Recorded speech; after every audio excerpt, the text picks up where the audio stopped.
brings us through to a new and broader, compassionate awareness of the world. We feel more alive, more ourselves, less controlled by our fears or by our neuroses. Our contemporary crisis demands a resurgence of wisdom. And these three practices I mentioned, mindfulness of death, the practice of meditation, which is a kind of mindfulness of death, and the bringing of the story of the Good Samaritan into our daily lives. That's what the Good Samaritan story is, a small act of kindness in the middle of a daily routine. But these are practices that awaken this new knowledge, this new way of seeing, this knowledge of God that arises in crisis. Our contemporary world needs wisdom, but our contemporary religious framework is very badly damaged. Prayer has often been reduced to forms and types of prayer which cannot really lead us to real transformation, to the realization that in a crisis, God is in this place, as Jacob said, though we did not know it.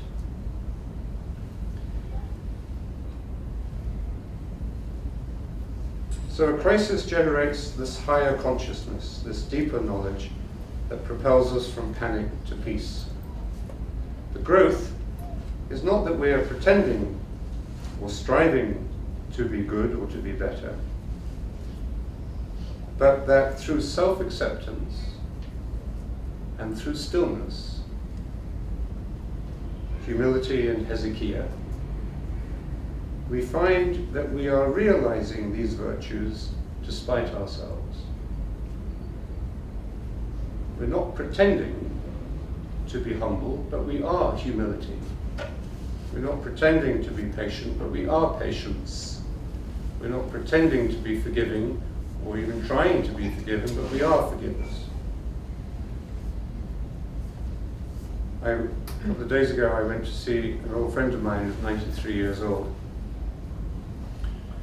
And she's gone through many crises in her life, great losses of husband and children, health, and almost died. I think many of her friends were even hoping that she might die because her life was so difficult. But she came through, and she's now in this very rare state that not very many people hold for very long. Maybe we all hold it for an instant before we die, but in her case it's been extended over a number of years for the benefit of the world. And that is, she is love. She is in a condition of Hezekiah, of stillness, and of radiant and beautiful loving kindness. She has a short-term memory, so the conversation tends to be a bit repetitive, but she is fully present. And love comes through her being, every gesture, word, or movement she makes. It's a very rare human state, but you recognize it when you're in it, and it's a blessing. It's a blessing to be near it. What effect it has on the world or the cosmos, I can't say, but it certainly affects those who come into direct contact with it. That's growth through crisis. She's grown through her crises, and in her particular case, she's holding this achievement of growth, maybe for the benefit of the world. Whatever happens, we know that the self is transformed as we come through crisis in this way. An integration of the ego and its shadow, the shadow of the fear of death, takes place.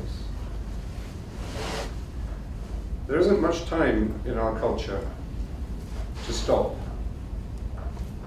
or to think, or to reflect, or to remember. There isn't much time to meditate,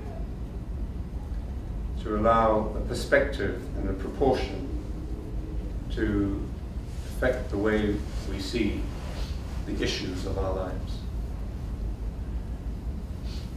So perhaps those times of meditation that John Main said are the most important times of the day offer us, both personally and culturally,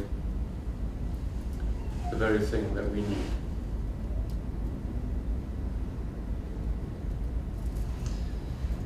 So, thank you for your attention. We can take a few minutes if anyone would like to share any thoughts or comments or raise any questions at all. We had our meditation. Oh, great. Take yours? No, it's yours, Martha. Bag's next to you. Very good timing.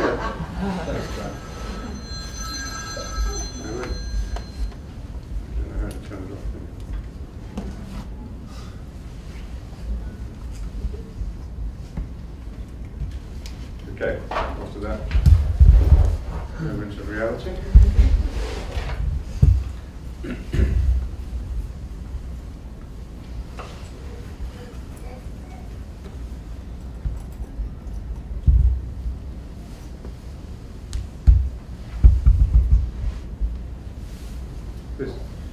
Sarah, I suppose it's different for everyone, but if you wanted to start getting into some sort of meditative routine, what would you recommend as far as once daily, 4 times a week, after brushing your teeth or something like that? I mean, how would you start?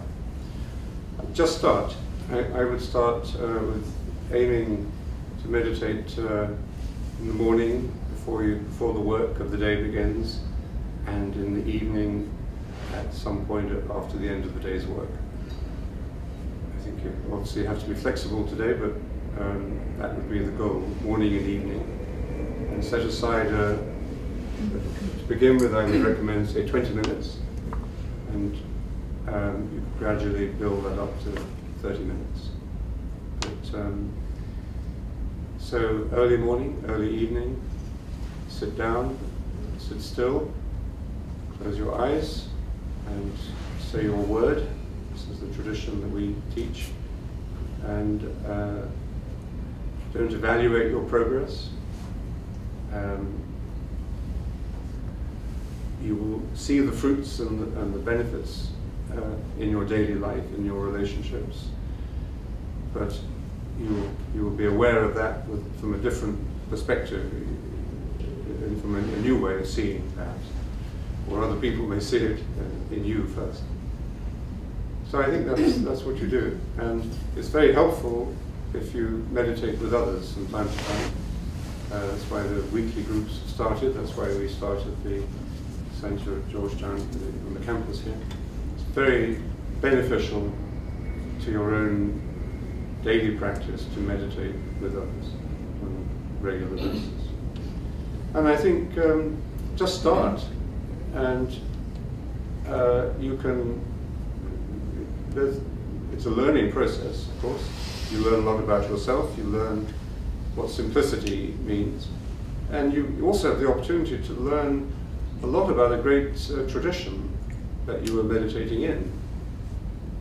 And most Christians are woefully unaware of the mystical tradition that has really shaped us, formed us. And it's wonderful to explore and discover that tradition, and to know that you're part of it by your daily practice. You are participating in that tradition. So I would, John Main's